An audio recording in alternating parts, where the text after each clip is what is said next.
The movie begins in the United States after a new infection spreads across the country like wildfire, turning ordinary citizens into a massive army of zombies. As the president realizes the growing threat posed by the undead, he orders entire cities to be quarantined behind massive walls. At the same time, the government develops a drug called Zombrex, designed to slow the progression of the infection inside the human body. The medication is distributed nationwide, but the government has a far more sinister purpose for it. In one of the quarantined cities, East Mission, investigative reporter Chase Carter and his assistant Jordan begin searching for the source of the outbreak. They uncover evidence proving that the U.S. military and government were actually responsible for creating the zombie epidemic in the city. Their plan was never just to distribute Zombrex.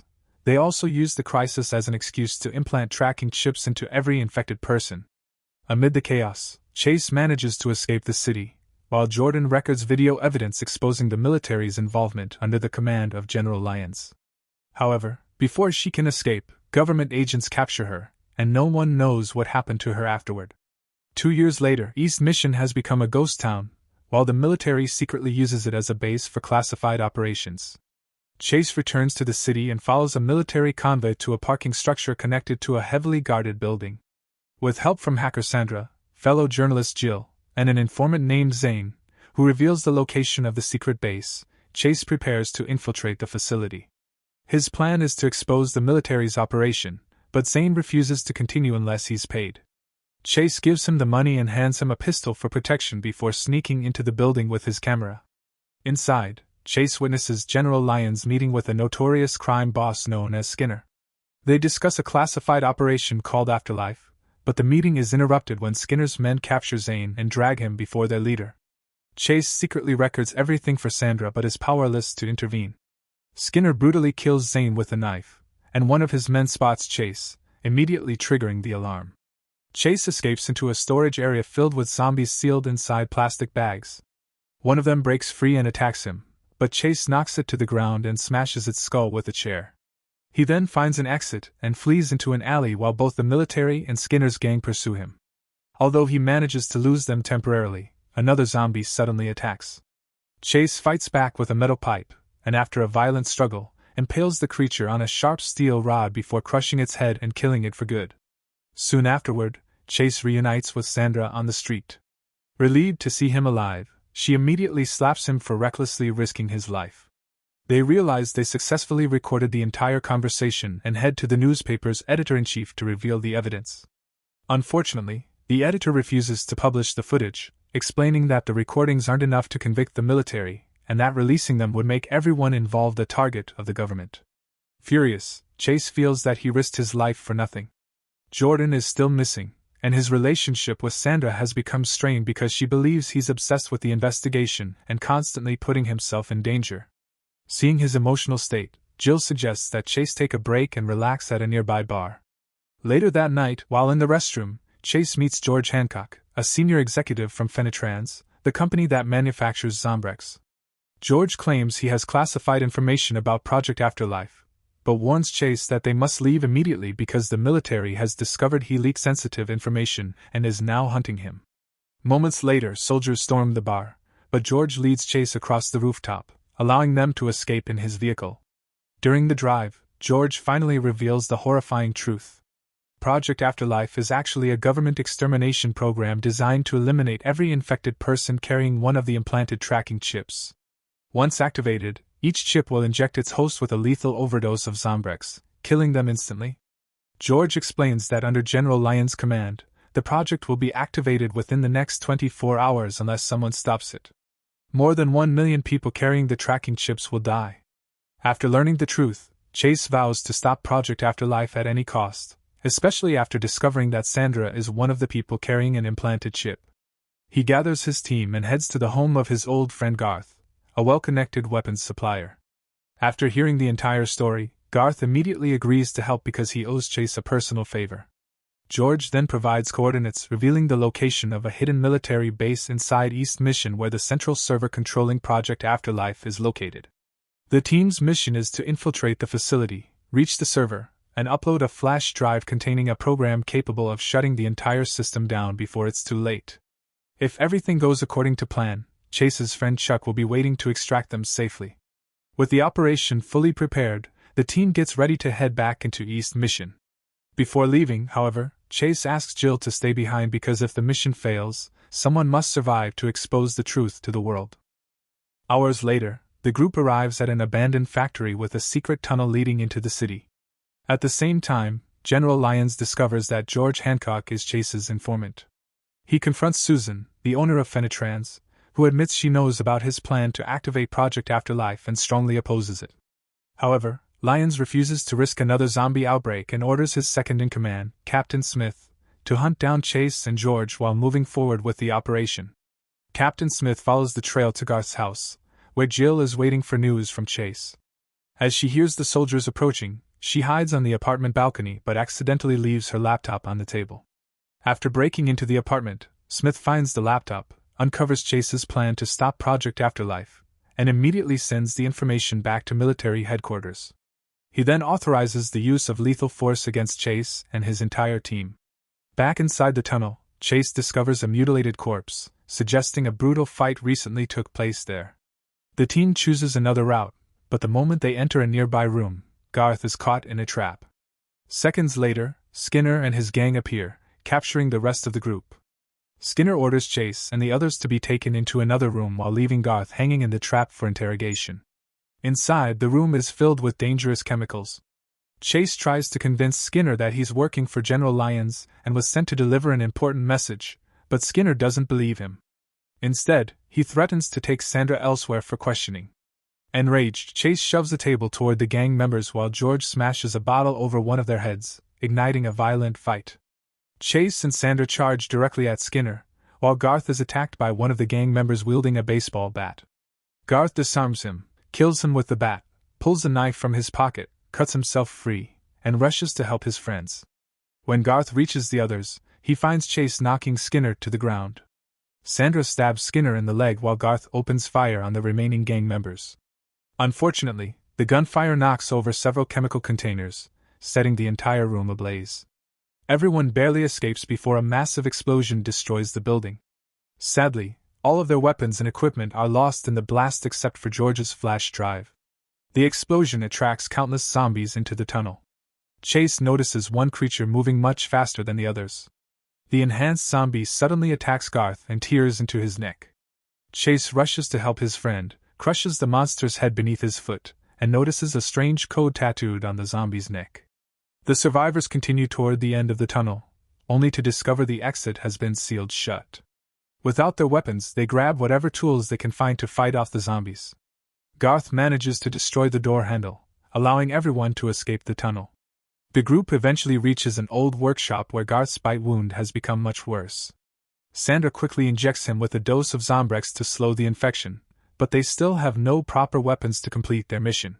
Fortunately, Chase finds plenty of tools inside the workshop, and everyone begins crafting makeshift weapons, including saw blades attached to clubs, knives, and even sharpened screwdrivers. A few minutes later, the team heads back into the city armed with their improvised weapons. Time is running out, with less than 6 hours remaining before Project Afterlife is activated. The 4 survivors decide to take a shortcut through the hospital, but a military convoy suddenly arrives. 2 soldiers get out to investigate the area while Chase and the others hide inside the hospital parking garage. After the soldiers leave, they switch on a flashlight to see through the darkness, only to find themselves surrounded by zombies, including the enhanced creatures they encountered in the tunnel. One of the zombies leaps at Chase, but Garth saves him with his homemade weapon. The group continues fighting, but the zombies vastly outnumber them, forcing them to carve a path into the hospital. Inside, the situation becomes even worse. 2 enhanced zombies attack Garth and nearly bite him again, but they suddenly stop after smelling something unusual. They back away, revealing that Garth's infection has already begun spreading through his body. The battle continues as George and Sandra fight off wave after wave of zombies. One of them knocks George to the floor and tries to bite him, but Sandra saves him by igniting a handheld torch and jamming the flame into the creature's mouth, burning its throat. Nearby, Chase starts a vehicle and tries to run over the zombies, but they swarm the car and begin smashing the windshield. Among them is Garth, who has now transformed into one of the new infected creatures after Zombrex failed to stop the mutation. Heartbroken by his friend's fate, Chase is forced to move on and reunites with George and Sandra near the hospital entrance. As Chase attempts to reach them, another zombie smashes through the windshield and lunges at him. He strikes it with his flashlight before escaping through the rear window. Outside, he comes face to face with Garth one final time. With no other choice, Chase swings his saw-equipped weapon and drives it through Garth's head, ending his suffering forever. He then races toward the stairwell, locks the door behind him, and tries contacting Sandra over the radio, but no one responds. As he moves through the hospital corridors, another zombie attacks him. Chase slides beneath it, strikes its leg, and repeatedly smashes its head until it's dead. Thinking he's finally safe, Chase walks down another hallway when a second zombie suddenly tackles him to the floor. Barely avoiding its bite, he fights back and crushes its skull with his weapon. The nightmare escalates as even more monsters flood the building. At the perfect moment, Chase escapes onto the hospital escalator, using his weapon to slice through zombie after zombie as he slides downward. Reaching the bottom, he jumps onto another escalator, but the undead quickly surround him again and prepare to tear him apart. Just when all hope seems lost, a mysterious young woman appears and takes down the creatures with incredibly accurate gunfire. She then grabs a fire extinguisher and smashes another zombie's skull, revealing herself to be Jordan, Chase's former partner. Without wasting a second, Jordan orders Chase to follow her to a safe location, reminding him that only 4.5 hours remain before Project Afterlife goes live. Meanwhile, Jill meets with the newspaper's editor-in-chief and asks for his help. This time, despite the risks, he agrees. He also brings along one of Susan's assistants, who possesses critical evidence linking Fenitrans and the military to the conspiracy. The assistant reveals that Dr. Randy, a scientist working for the organization, is the man responsible for carrying out Project Afterlife. In exchange for his work, he demanded that the military provide him with human test subjects for his brutal experiments, which were supposedly aimed at finding a cure for the zombie infection. Susan secretly financed his research because if he succeeded, Fenitrans would become the only company capable of selling the cure. For that reason, Susan opposed Project Afterlife, not because she cared about the victims, but because killing every infected person carrying a tracking chip would wipe out the disease and destroy her company's profits. After realizing how greedy his employer truly was, her assistant decided to hand all the evidence stored on the flash drive to Jill so they could expose the company and prevent more innocent people from becoming victims of its schemes. Back at the hospital, Chase finally asks Jordan what happened to her after she was captured. He tells her that he released the footage exposing the military's role in creating the zombie outbreak, but no one believed him. Instead, the story destroyed his reputation as a journalist. In the end, Chase apologizes for leaving her behind, but Jordan says nothing. She simply continues preparing her weapons, ready for the battles still ahead. Moments later, one of Jordan's former teammates arrives with Sandra and George, who both manage to escape alive. Chase is relieved to see them, but sadly tells them that Garth died after being infected with a new strain of the virus. He then introduces Sandra to Jordan, but Jordan still refuses to speak. Jordan's teammate reveals the horrifying truth about what happened to her. Dr. Randy used her as a human test subject while experimenting with new versions of the virus. Fortunately, the two of them escaped together, but her teammate was bitten by a zombie and knows he'll soon turn into one himself. Hearing this only strengthens Chase's determination to finish the mission. Still, he doesn't want Jordan to return to the place where she suffered through those horrific experiments. Jordan insists on going anyway because she's the only person who knows how to get in and out of the secret base. With only 1 hour remaining before Project Afterlife is activated, the group heads toward the facility. Jordan's teammate decides to stay behind, knowing he'll transform into a zombie at any moment. A short time later, the team reaches the secret base and enters through a hidden tunnel known only to Jordan. Inside the lower level, they discover Dr. Randy's experimental subjects, creatures that failed to survive his horrifying research. Jordan silently eliminates the guards with her spear before leading everyone to the central server room. There they encounter a soldier named Todd. Jordan distracts him while Chase, Sandra, and George quickly overpower and capture him. As soon as George connects the flash drive to the server, Sandra begins the process of shutting down Project Afterlife. However, the upload will take 20 minutes to complete. One of General Lyon's soldiers detects the cyber attack and immediately tries to stop it, but fails. The only option left is to delay the transfer long enough for the upload to finish. Meanwhile, Jordan is overwhelmed by painful memories of the torture she endured during the experiments. She leaves on her own to search for Dr. Randy. Knowing he can't lose her again, Chase follows after promising Sandra that he'll return. A few minutes later, Jordan enters the laboratory and sees a doctor who appears to be Dr. Randy performing surgery on one of the test subjects. Without hesitation, she drives her spear into his neck, only to realize he isn't the real Randy. Suddenly, the real Dr. Randy attacks her from behind with an electric stun device, knocking her unconscious. Back in the server room, the upload slows down unexpectedly. The team asks Todd how to block General Lyons from accessing the system. At first he refuses, but Sandra tells him that millions of innocent lives will be lost if they fail. Overcome with guilt, Todd gives her the administrator password, allowing her to lock Lyons out of the system. Despite that, General Lyons discovers that the intrusion is coming from the secret base in East Mission and immediately orders a military airstrike to destroy the entire facility. Inside the laboratory, Chase finally confronts Dr. Randy, who has already injected Jordan with a new strain of the virus. Chase secretly transmits their conversation to Sandra while recording more evidence. Dr. Randy admits that both the military and Fenitrans had given up on finding a cure for the zombie virus. However, he continued his research by experimenting on healthy humans like Jordan. His goal wasn't simply to reverse the infection, but to push humanity into the next stage of evolution. Randy believes the virus prevents its host from truly dying, and if he can successfully recreate it, he will unlock the secret of immortality. To keep receiving funding from the military and Fenitrans, he created Project Afterlife as proof that his research was producing results. As he speaks, Jordan begins showing disturbing symptoms, proving that the experimental virus is rapidly spreading through her body. Randy gives Chase an impossible choice: inject her with the antidote and destroy the chance of discovering a permanent cure, or leave her infected so his research can continue. Before Chase can decide, George suddenly enters the laboratory and empties his pistol into Dr. Randy, killing him. He then pulls out a container filled with experimental antidote samples developed by Randy. At that moment, Chase realizes George's true plan all along: steal the cure, take control of Fenitrans, and become the company's new owner. To eliminate all witnesses, George fires at Chase, but Chase narrowly dodges the bullet while George escapes from the laboratory. Chase immediately focuses on saving Jordan and asks Sandra to search the system for the identification number of the antidote vial.